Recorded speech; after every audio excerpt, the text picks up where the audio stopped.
right, here we go. Welcome into Philadelphia Eagles Now. My name is Chase Sr., and as always, no matter where you are or how you're tuned in, thank you so much for making today's show a part of your day. And coming up, early Philadelphia Eagles training camp winners and losers up to this point, who has won in training camp? Who are some of the players who have struggled a little bit throughout training camp? All of that is coming up. Before we dive in, don't forget to hit that subscribe button for daily Eagles shows right here on the channel. Anytime I'm on a microphone, in front of a camera, talking about the birds, I want our content to be insightful, informative, entertaining, thought-provoking. I want you to have a voice. So if all that sounds good and you want to be a more informed Eagles fan, lock us in. We picked up 1,200 new subscribers in the month of June. Our goal in the month of July, with a couple of days left, is to take down that number so that we can continue to grow the empire here at Chat Sports. So far this month, we have gained 1,111 new subscribers. So hit that sub button. We'll continue to set the standard right here on YouTube. Winner number one for Eagles training camp so far, rookie linebacker Jihaad Campbell. And it's looking more and more like a really good player may have fallen right into the lap of general manager Howie Roseman. He has been so impressive to start training camp here. And why he's a winner in my eyes, first of all, a lot of people didn't expect him to be healthy for the start of training camp. Vic Fangio even said that last week. So he was medically cleared for camp. He put in a lot of work this offseason to rehab that labrum injury in his shoulder. He's gotten run with the first team defense alongside Zack Baun. Today, on this Tuesday, July 29th, as I'm recording this, with Zack Baun out because of an injury, it was Jihaad Campbell in alongside Jeremiah Trotter Jr., and Jihaad Campbell has been making splash plays on defense all throughout camp. In particular today, he got to the perimeter on a running play to stop Saquon Barkley. Then he sniffed out an underneath throw to Dallas Goedert, laid a big hit on him. In one-on-ones, he was able to defend and stick with some running backs. That's always a difficult drill for linebackers. And he made improvements day over day because on Monday, he struggled in that drill. What I loved about Campbell when he was coming out of Alabama, his length, speed, athleticism, that has been on display, especially some of that closing speed, allowing him to make plays on the defensive side of the rock. And I think as you look ahead to September 4th, season opener against the Dallas Cowboys, as you look ahead to the entire 2025 campaign, Jihaad Campbell has a chance to be a factor in his rookie season for Vic Fangio's defense. Great early signs for a player who fell all the way to the Eagles at number 31, and Howie Roseman snatched him right up. Camp winner number two is second-year corner Quinyon Mitchell. Since A.J. Brown got traded to the Philadelphia Eagles, nobody has been able to defend him in one-on-ones. Nobody has been able to defend him in 11-on-11s or 7-on-7s. The only player so far in training camp that has been able to stick A.J. Brown is Quinyon Mitchell. It has been elite versus elite, iron sharpening iron. And what I love about Quinyon is that he's been able to defend A.J. Brown as the right corner and as the left corner. This is something new for the second-year corner, who in his rookie year solidified himself as a top 10 corner in the game. He exclusively played on the right side last year, more than 800 snaps as the right corner. And he produced. He made plays on the football just like he did at Toledo when he had more than 40 pass breakups his final 2 years. We saw that 4.4 speed on display. But if he can play on both sides of the defense, it just gives Vic Fangio more options in that secondary. It allows Quinyon to follow some of the top wide receivers in the game. And it is not an easy task to lock down A.J. Brown. Quinyon's been able to do that. Now, of course, A.J. has gotten him on a couple of reps, but on Monday, when Quinyon was guarding A.J., intercepted Jalen Hurts along the sideline with a one-handed snag. Moro Ojomo has had a dominant training camp up to this point, and I predict that he is going to have a breakout season for Philadelphia here in 2025, looking to replace Milton Williams. And one of my other predictions, I think he's better in 2025 than Milton Williams was in 2024, en route to getting paid $26 million per year by the New England Patriots. Ojomo is still also a very young player who hasn't been playing football all that long. So he's made disruptive plays against the run. He's gotten to Hurts, providing some pressure on the quarterback. He's been in the backfield actively. He acknowledged that he's next up after Milton Williams left. And he talked about how, since he's come to Philadelphia, he's seen how the Eagles have been able to draft, develop, and replace players. It happened once Fletcher Cox retired, and the Eagles drafted Jalen Carter and Jordan Davis to help replace those players. He's seen how the Eagles let Josh Sweat walk and replaced him with Nolan Smith and Jalyx Hunt. How Darius Slay has now left, but the Eagles are replacing him with Quinyon Mitchell, Cooper DeJean. Howie Roseman has done a great job of replenishing the cupboard as far as talent goes. And the arrow is pointing up for Ojomo, but last year he was also sneakily good. In 2024, he had the highest pass rush win rate among all Eagles defensive linemen. How about the way that Dallas Goedert has been playing? He wanted a long-term deal. He didn't get it. A big reason why he did not, he's been injured a lot throughout his entire career since he was a second-round pick in 2018. But going into the final year of his contract, and a big contract year for him as he looks to get paid after this year, after the Eagles decreased his salary, he has been a go-to target for Jalen Hurts in the red zone and outside of the red zone. And Goedert has always been a top 10 tight end in football. That's why consistently on that ESPN list by NFL scouts, executives, and coaches, he's always been looked at as a top 10 guy. It's not like he's great at everything. I think he's very good at everything. Excellent as a blocker. Very good as a pass catcher. Picking up yards after the catch. He doesn't put up some of the sexy numbers that tight ends like Travis Kelce has, or George Kittle does, or Brock Bowers did last year. But he's consistent, and he seems motivated heading into 2025 as he looks to secure that bag after this year. Jalyx Hunt, also a big winner. And this is another young player who this Eagles defense is going to be relying on. And you look at the players on your screen here. Jihaad Campbell, year 1. Quinyon Mitchell, year 2.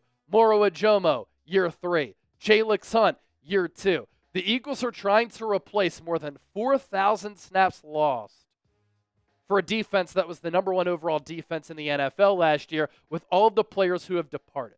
Jalyx Hunt going to play a huge role in that, specifically with the Eagles' pass rush alongside Nolan Smith. And Jordan Mailata thinks that Hunt could be a star. Last week we talked about how Mailata compared him to Micah Parsons of the Dallas Cowboys. Let's roll the tape.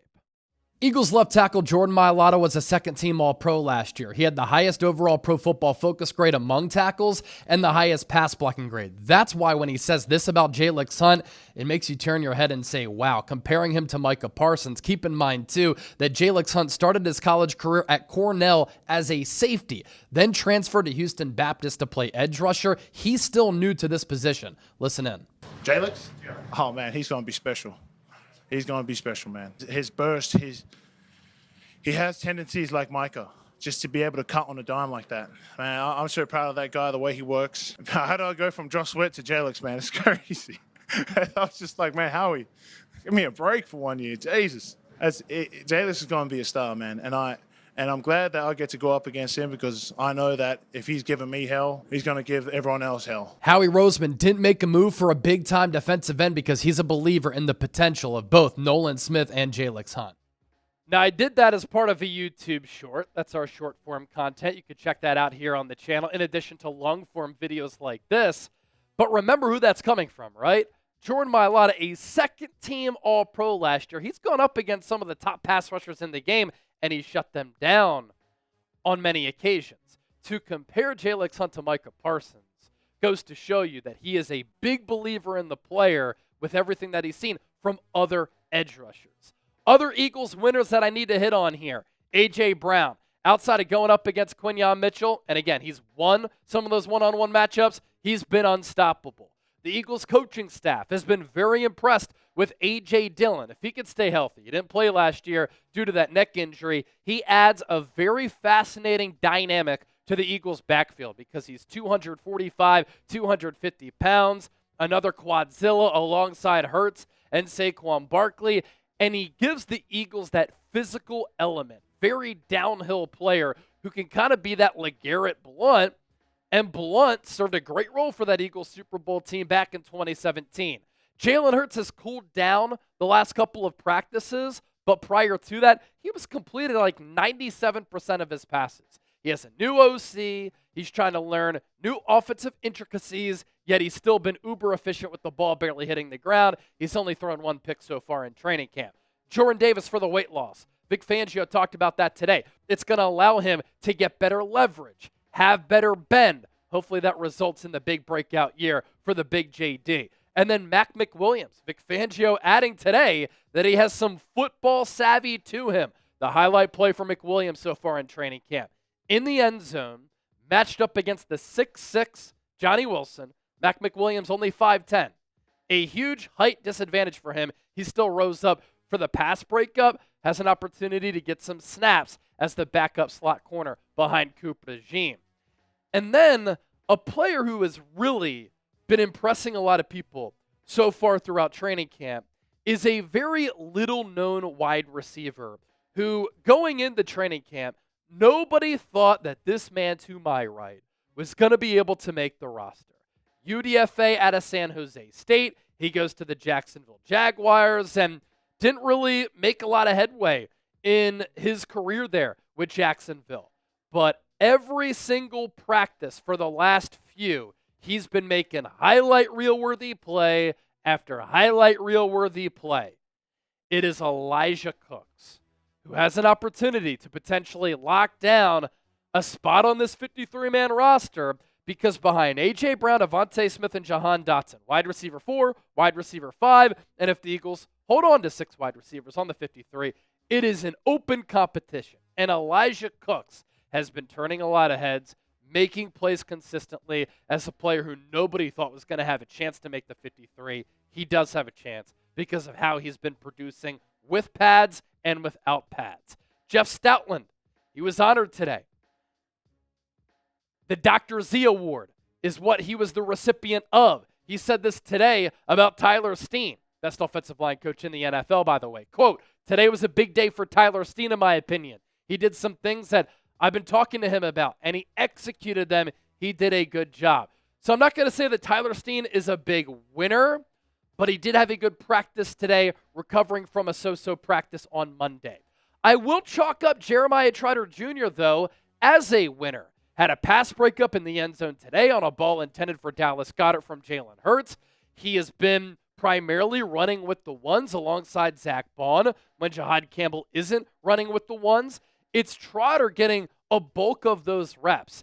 And he is not going to wow you with his athleticism, but he's very impressive as far as the football IQ, him being a cerebral linebacker, being in the right place at the right time, and playing with feel and instincts.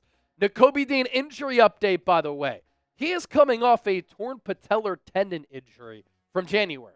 Looks to be well ahead of schedule, pulling this sled here. He's probably a far way from actually being on the football field playing, but sometimes it could take players 12 to 14 months to recover from an injury that has the severity of an injury like this. Torn patellar tendon, but Nakobe Dean well ahead of schedule. This is a great sign right here. Fly, Eagles, fly. If you're excited for the start of the Eagles season, I want you to hit that thumbs up icon like the video right now. Talking Eagles football is what it's all about, and I know this has my juices flowing right now. Also, we have a fantastic deal that we want to tell you about. Thanks to our fine friends at Fanatics, this Eagles cutoff hoodie is on sale, limited time only. It was $55, now on sale for just $33. Use that link down below, chatsports.com/Eagles cutoff. Early camp losers. Johnny Wilson, drafted by the Eagles last year out of Florida State. He was a physical menace when he was in college. 6'6", nearly 230 pounds, a player who at Florida State made some wow plays, but he wasn't consistent enough. He had drop issues, And sometimes he looked like Tarzan and played like Jane. Last year, when he was given opportunities, didn't really impress me at all. In the Super Bowl, he was targeted once. He dropped his lone target. Can't happen. The drop issues have persisted, and he continues to play smaller than his size. He is the tallest wide receiver in the National Football League. He is 6'6", 228. Unbelievable athleticism. Runs very well. He towers over DBs. There is no way, no how he should be losing a 50-50 ball to the 5'10 Mac McWilliams. Bad practice today, not a good training camp so far, and he is in danger of getting bounced from making this Eagles 53-man roster. He was a 6th-round pick last year. Doesn't matter. Doesn't mean that he has solidified himself on the 53 just because he made it last year. Terrace Marshall, Danny Gray, Elijah Cooks, they have all played better than Johnny Wilson in the spring and so far this summer. The same can be said for Ainias Smith. I'm waiting for Johnny Wilson to start making some plays. I'm waiting for Ainias Smith to start making some plays. Wilson was a 6th-rounder last year. Ainias Smith, a 5th-rounder in the 2024 NFL Draft. And you take shots on players in the latter rounds. For Wilson, 6'6", nearly 230. Let's take a chance on this player, see if we can develop him. See if we can get that mean streak out of him, which would benefit him as a football player. Hasn't really happened yet, right? Is he a willing blocker from time to time? Yeah, sure. Could he maybe make a switch to tight end? Maybe, but I don't think he's physical enough. For Ainias Smith at Texas A&M, I never really saw it. He ran a 4.5 40-yard dash in the pre-draft. That's not ideal for a guy who's 5'9", a $176. Last year when he saw the field, he was primarily used as a motion man, outside of scoring a touchdown late in the year as the ball just barely crossed that pylon against, I think it was the Dallas Cowboys, and Tanner McKee got his first career start, or against the New York Giants, Week 18, I think it was. But Ainias Smith is a player who ran slow, but does have some of that short area quickness and wiggle to make guys miss, but he hasn't really been able to do that. And he has too been silent throughout training camp up until this point. It is time for Wilson and Smith to lock in and start making plays. If they don't, they might be gone. And then Kelee Ringo is my 3rd training camp loser. He had an opportunity going into camp to pull away from Adoree Jackson and lock down that starting outside corner job opposite of Quinyon Mitchell. He hasn't been able to do that. The last few practices prior to today, it was Adoree Jackson who was first up at outside corner over Kelee Ringo. Today, it was Kelee Ringo who was first up, running with the ones. And Vic Fangio is really trying to figure out who the best player is. But he doesn't know yet because neither player has really been able to separate themselves from the other. Ringo from Adoree, Adoree from Ringo.